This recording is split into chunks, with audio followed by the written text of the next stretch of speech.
Hey guys, and welcome back. It's Grant Broggi from the Strength Co. And today I want to give you an easy win. I want to talk about why you should use a timer when you work out. If you like the video, please like and subscribe to the channel.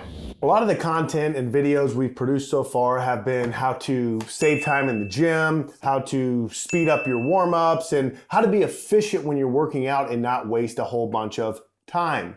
Time is a valuable resource, and you probably have things you want to do on top of working out. So I like to teach lifters to be efficient while they're in the gym and not dilly-dally and, spend all day in there. However, that's not the only reason I want you to use a timer. I also want you to use a timer because time is another variable when you are in the pursuit of strength.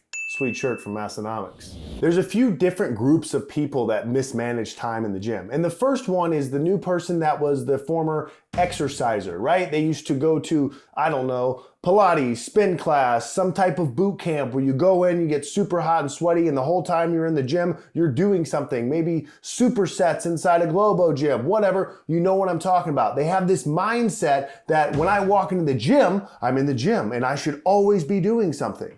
And while I appreciate that motivation and desire to work hard, I want your work to be very focused, not necessarily the whole time we're in there. You can do cardio and all that stuff elsewhere, but when you're strength training, I want you focused on the intentional stresses that we're applying. So for this type of person, you teach them how to squat and you tell them you're going to do 3 sets of 5 and I want you to rest in between sets, and you coach them on the first set and you turn around to coach someone else and you see out of the back of your eye they're already going into set 2. Don't do that. It should be heavy enough that you need a couple minutes. That's why the timer is very useful. Everyone's got a phone. Most people have a watch. If you're in a gym like mine in Costa Mesa, there's timers on the racks. So finish your set and turn on the timer and then wait for it to beep. Most likely you're training at home or in the gym by yourself. You have headphones in and you're staring at your phone in the middle of your sets anyway. You'll know when it goes off, get up and do your set.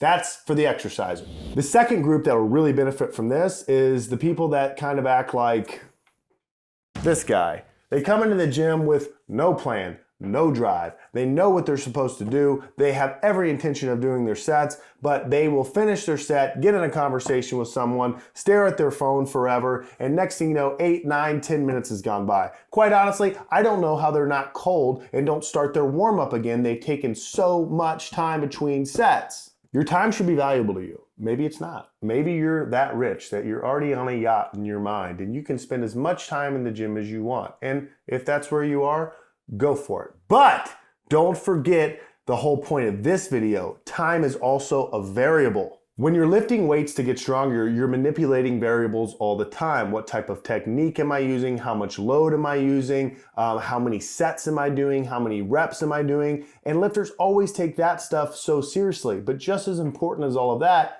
is how much time am I taking in between sets? And Mark Rippetoe has a great article on this called The First 3 Questions. And you should take a look and read that. And one of the questions he asks you is how much time are you resting? So if you're brand new to training and just getting started, it should be heavy enough that you should rest for about 3 minutes. If you try to do it at 90 seconds, you're probably still out of breath. Start at 3 minutes. And then notice as you're going up 5, 10 pounds session to session that when the timer goes off, am I still breathing hard? Am I still working hard? And my advice would be, even if you are, go ahead and do that set.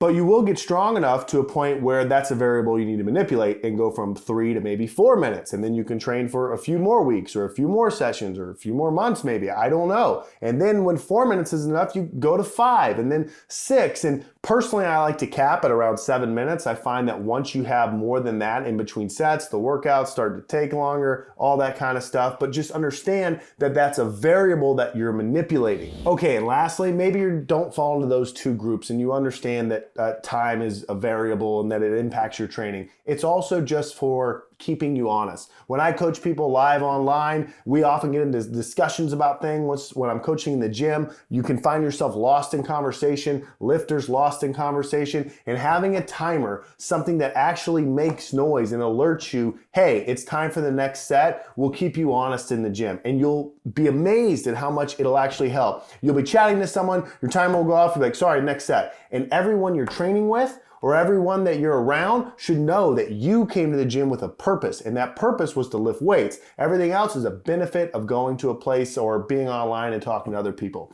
Anyway, I hope this video helps. If you like it, please like and subscribe to the channel. Be more like, no, don't be like him. That's why he's gone. He has stuff to do. He's probably lifting weights. We'll see you next time.